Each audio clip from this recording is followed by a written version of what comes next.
మహాభారతంలో అత్యంత ఆసక్తికరమైన ఘట్టం విరాట పర్వం. 12 సంవత్సరాలు అరణ్యవాసం పూర్తి చేసిన పాండవులు ఇప్పుడు 1 సంవత్సరం అజ్ఞాతవాసం చేయాలి. అజ్ఞాతవాసం అంటే ఆ సంవత్సర కాలంలో పాండవులు ఎవరికి తెలియకుండా వారి నిజ రూపాలను దాచుకొని జీవించాలి.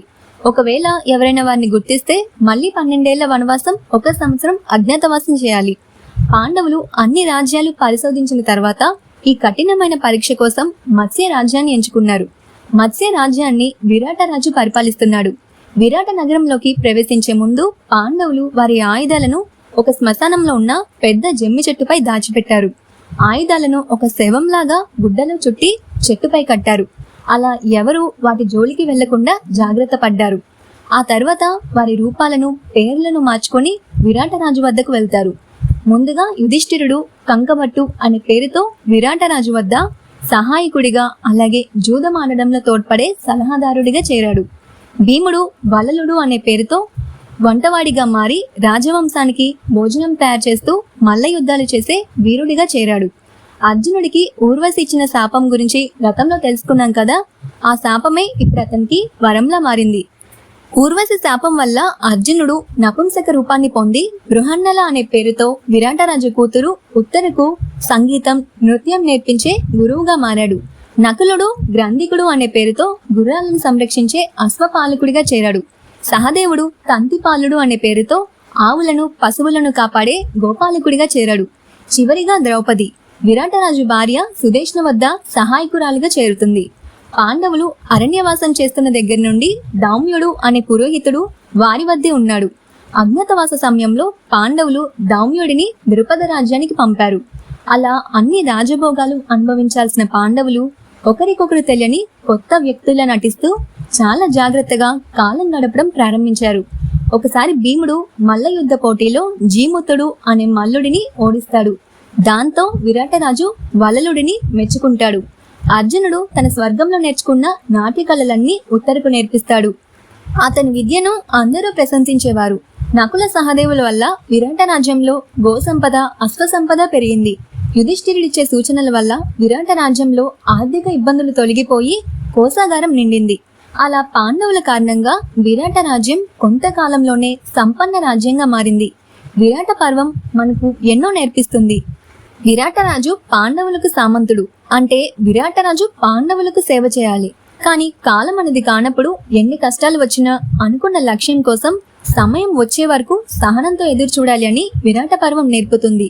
అలా పాండవులు వారి గుర్తింపు బయటపడకుండా 10 నెలలకు పైగా ప్రశాంతంగా గడిపారు. కానీ కథలో అసలైన మలుపు కీచకుడు రావడంతో మొదలవుతుంది. కీచకుడు విరాటరాజు బావుమరిది, విరాట రాజ్యానికి సైన్యాధ్యక్షుడు, అలాగే మహాబలవంతుడు. నిజానికి విరాట రాజ్యాన్ని నడిపిస్తున్నది కీచకుడే. ఒకరోజు కీచకుడు తన సోదరి సుదేష్ణ వద్ద సైరేంద్రుని చూశాడు. ద్రౌపది సౌందర్యానికి ఆకర్షితుడై తన గురించి సుదేష్ణను అడుగుతాడు. ఆమె భర్తలు గంధర్వులని, ఆమె దగ్గరకు వెళ్లొద్దని సుదేష్ణ కీచకుడికి చెప్తుంది. కానీ ఎంత చెప్పినా కీచకుడు వినకపోవడంతో సుదేష్ణ సైరేంద్రిని మద్యం ఇవ్వడానికి కీచకుడి మందిరానికి పంపిస్తుంది. కీచకుడు ద్రౌపది చెయ్యి పట్టుకుంటాడు. వెంటనే ద్రౌపది అక్కడి నుండి తప్పించుకొని విరాటరాజు దగ్గరికి వెళ్తుంది. కానీ ఎవ్వరూ ద్రౌపది చెప్పిన మాటలను పట్టించుకోలేదు. ధర్మరాజు, భీముడు కూడా అక్కడే ఉన్నారు. కానీ అజ్ఞాతవాస నియమం వల్ల మౌనంగా ఉండిపోయారు. కీచకుడు అంతటితో ఆగలేదు. ఎన్నో విధాలుగా ద్రౌపదిని వేధిస్తున్నాడు. అందుకే ఆ రోజు రాత్రి ద్రౌపది రహస్యంగా భీముడి వద్దకు వెళ్లి తను పడుతున్న బాధను చెప్తుంది. ద్రౌపదికి జరిగిన అవమానానికి ప్రతీకారం తీర్చుకోవడం కోసం భీముడు ఒక ఉపాయం ఆలోచిస్తాడు. ఆ ఉపాయంలో భాగంగా ద్రౌపది కీచకుడి వద్దకు వెళ్లి, ఈ రాత్రికి ఎవరూ లేని నర్తనశాలికి రా, నిన్ను కలుస్తాను, కానీ ఇది ఎవరికి తెలియకూడదు అని చెప్తుంది. కీచకుడు సంతోషంగా ఒప్పుకుంటాడు. రాత్రి కాగానే ఆశగా నర్తనశాలలోకి వెళ్తాడు. అక్కడ మంచంపై ముసుగు వేసుకొని పడుకుని ఉన్న ద్రౌపదిని చూసి దగ్గరకు వెళ్తాడు. కానీ అక్కడ ఉన్నది ద్రౌపది కాదు, భీముడు. ఒక్కసారిగా భీముడు లేచి కీచకుడిపై విరుచుకు పడతాడు. భీమ కీచక యుద్ధాన్ని భారతంలో అద్భుతంగా వర్ణిస్తారు. ఎందుకంటే భీముడు చిన్న శబ్దం కూడా రాకుండా తెలివిగా కీచకుడితో యుద్ధం చేస్తాడు. శబ్దం వస్తే అందరూ వస్తారు. అక్కడ ఉన్నది భీముడని తెలిస్తే పాండవుల అజ్ఞాతవాసం బయటపడిపోతుంది. అందుకే ఎంతో జాగ్రత్తగా భీముడు కీచకుడి చేతులను, కాళ్ళను విరిచేసి అతని శరీరాన్ని ఒక మాంసపు ముద్దలా మార్చేసి చంపేస్తాడు. మరుసటి రోజు ఉదయం కీచకుడి శవాన్ని చూసి అందరూ భయంతో వణికిపోతారు. తనను రక్షించే గంధర్వులే కీచకుడిని చంపేశారని సైరంధ్రి చెప్తుంది. కీచకుడికి 105 మంది తమ్ముళ్ళున్నారు. వారిని ఉపకీచకులు అంటారు. కీచకుడి చావుకి కారణమైన ద్రౌపదిని ఉపకీచకులు బంధించి కీచకుడి శవంతో పాటు సజీవంగా ఆమెను తగలబెట్టడానికి శ్మశానానికి తీసుకువెళ్తారు. కానీ భీముడు వేరే మార్గంలో అక్కడికి చేరుకొని ఒక పెద్ద వృక్షాన్ని పెకిలించి ఉపకీచకులందరినీ ఒంటి చేత్తో చంపేస్తాడు. ఇంతమంది చావుకు కారణమైన ద్రౌపదిని చూసి విరాటరాజు భయపడ్డాడు.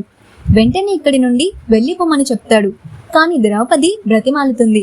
తన భర్తలైన గంధర్వుల వల్ల మంచివారికి ఎలాంటి హాని జరగదని చెప్తుంది. అందుకే ఒక 13 రోజులు మాత్రమే ఇక్కడ ఉండే అవకాశం ఇవ్వమని కోరుతుంది. ద్రౌపది బాధను చూసి విరాటరాజు ఒప్పుకుంటాడు. కీచకుడి మరణ వార్త హస్తినాపురం వరకు వెళ్తుంది.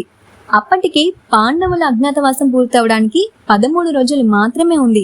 కీచకుడిని చంపగలిగిన వారు తను కాకుండా కేవలం బలరాముడు, జరాసంధుడు, భీముడు వంటి బలవంతులు మాత్రమే అని దుర్యోధనుడికి తెలుసు. జరాసంధుడు ఎప్పుడో మరణించాడు. బలరాముడు అక్కడ లేడు. కాబట్టి ఖచ్చితంగా కీచకుడిని భీముడే చంపేసి ఉంటాడని దుర్యోధనుడు గ్రహించాడు.